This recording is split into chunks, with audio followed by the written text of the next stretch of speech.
Hello mga Lods, tuloy tayo mga Lods. Suspect. And forever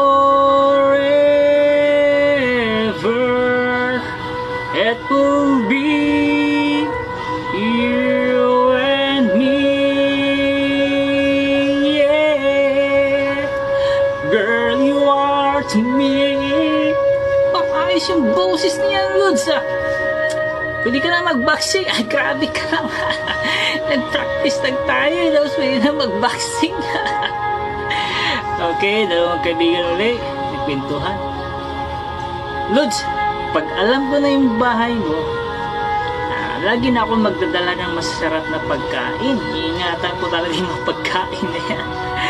Oh, sarap yan. Pinto-pintuhan tayo. Ako lang mag-isa dito. Nakakalungkot din minsan. Boring. Walang kausap.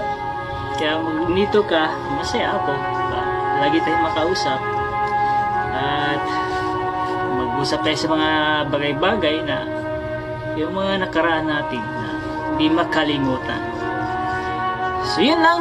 Yung pagkain mo na dala-dala, lagyan mo ng tag yan ha. Presyo, hindi. Lagyan mo lang ng John 10:10 tsaka 8:44.